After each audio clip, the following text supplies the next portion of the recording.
Dodger manager Dave Roberts now available.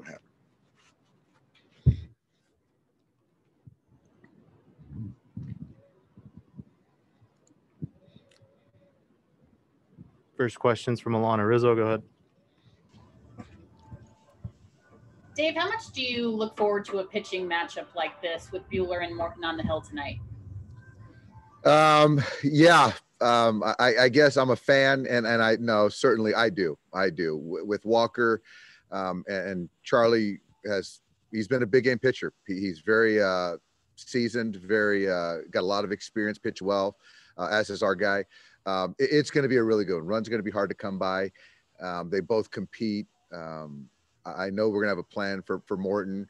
It's probably going to be the guy that executes the most and, get the hit when we need it. What did you learn from facing him when he was with the Astros, and how do you get the better of him tonight? It's different. I think that he makes pitches when he needs to. I think he's evolved as a pitcher. There's more four-seamers in there. There's a back foot slider to lefty, and he's not just kind of the sinker slider guy that he used to be, throwing more curveballs than he used to. So different pitcher, just more kind of he's grown as a pitcher, evolved, but that compete. So, it'll be interesting tonight. Austin behind the plate again to catch him. What do you like about that tandem? I think it's just there's a lot of variables. I think one is just making sure we keep Will fresh. I also like Austin with the rapport that he has with Walker, just the rhythm, and also just to kind of get him in there, get Will. It's kind of a good situation for all of us. Thank you. Yep. Next question is from JP Hornstra. Go ahead. Yeah, Dave, we've seen the same relief pitchers. Hey, Dave, we've seen some of your same relievers enter the game in different innings, in different situations, sometimes when you're ahead, sometimes behind. Is that because you're thinking about these guys as changing sometimes from game to game? Or is this bullpen just so flexible that, say, Dylan Floro, for example, can face three completely different hitters in different game states on back-to-back nights? Yeah, I think it's the bullpen is very flexible. I think they're very talented, and to be able to use guys in different spots of the order, different runs, to feel like our guy is still a good matchup, I think it's important. I think that with Dylan and Victor specifically, I just wanted to get them back out there after I don't think that we saw their best, in game one. So I want to get them back out there in game two, and they both look really sharp. But I think with all of our guys, just their openness to pitch whenever called upon is huge. Is that different from years past in terms of the openness? I just think it's something where the culture of a bullpen of roles and kind of doing away with those is something you got to have those conversations. It takes time. And I think to break down those walls, to have guys just kind of take down whatever part of the lineup that is asked upon of them is the most important. Thank you. Yeah. Next question is from Dave Waldstein. Go ahead. Hi, Dave. You've spoken in the past about Manto's advice to you when you were younger about kind of slowing things down. And I gather it's something you still do. And in what way? Do you still use that technique? And how important has it been to you? No, I think it's very important. I think certainly experience helps. I also think that having a lot of good people around me, and you're going through a lot of scenarios and possibilities, and most of them don't play out. But just kind of seeing a lot of different ways the game can play out, and also most importantly, knowing your players. So I've been around these guys for quite some time, and you get more familiar with what they can't do, and certain expectations. But certainly, in any moment, you just want to make sure it doesn't speed up on you. Next question is from Jorge Castillo. Go ahead.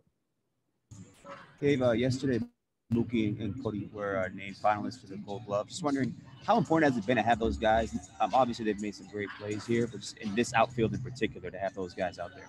It's great. I think that it doesn't go, obviously, unnoticed. The real estate that they cover out there, whether it's making a play, saving a home run, which certainly impacts the game, but also just making plays to get the hitter out so the pitcher doesn't throw more pitches and, on the back end saves other pitchers. So, and And also, you know, you look at the confidence that our guys have to throw strikes, because when the ball's put in play, it can be converted to an out. So, man, the defense is just, it's all about team. And I just really appreciate those guys getting acknowledged for that. How do you anticipate this ballpark changing tonight with the roof closed?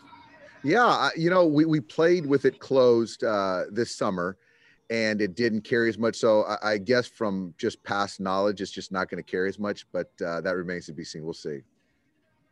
Thank you. Next question's from Ken Davidoff. Go ahead. Dave, you played for three franchises that had longer droughts than 32 years. And obviously one of those you helped end the drought.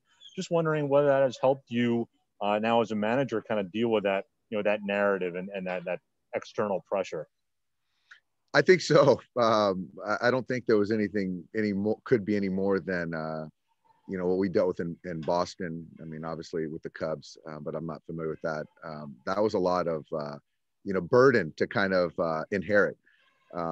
So I think it's just more of understanding the great fan bases and what it means to them individually. So, you know, when you take on this job or you become a player of a particular organization that hasn't won a championship in quite some time, that's part of it. That's part of what you sign up for. So I just take it more of as passion and care from the fans. And, you know, I want it for all of us. Thank you, Dave. Next question is from Dylan Hernandez. Go ahead. Hey, Dave, just kind of curious here, you know, Mookie, obviously his father has military background, you know, and he was a big influence in Mookie's life. And obviously it was kind of the same with you. Just kind of wondering if there are any commonalities in personality or maybe the way you guys go about, you know, about things that maybe could be traced back to that. You know, I think we're both very personable.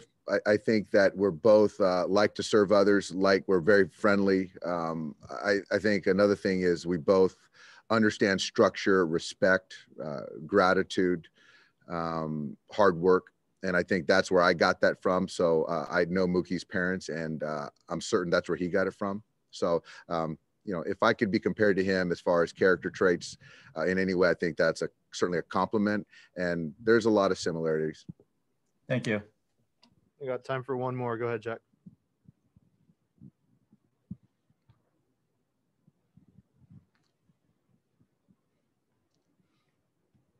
Go ahead, Jack.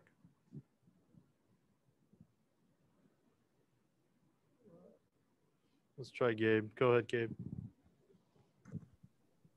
Hey, Dave, you've talked about, you know, the kid gloves and whatnot with Urias and moving him along over the course of the years. I guess, how was it the challenge of striking the balance of his development versus what you guys needed from him specifically at the time, especially given all the starting pitching depth you've enjoyed over the years? You know, I think a couple things. Number one, Julio's openness to trust the organization and what's best for his career. And I think that for us as an organization to really actually do the best for him. And I think that, you know, you can debate whether we were too careful with him. We didn't push him enough. But I do think that I appreciate from, you know, the manager that, you know, Julio's going to have a great career. And I do think that the foundation of taking care of him in his early years to allow him to go forward and have a great career years beyond being with the Dodgers, or if he chooses to stay at the Dodgers, I think that's a part of it. So that's not easy for an organization to do. So I just appreciate that he understands that whatever we did was the best thing for him in his career. Thanks, Dave. Thanks, everybody.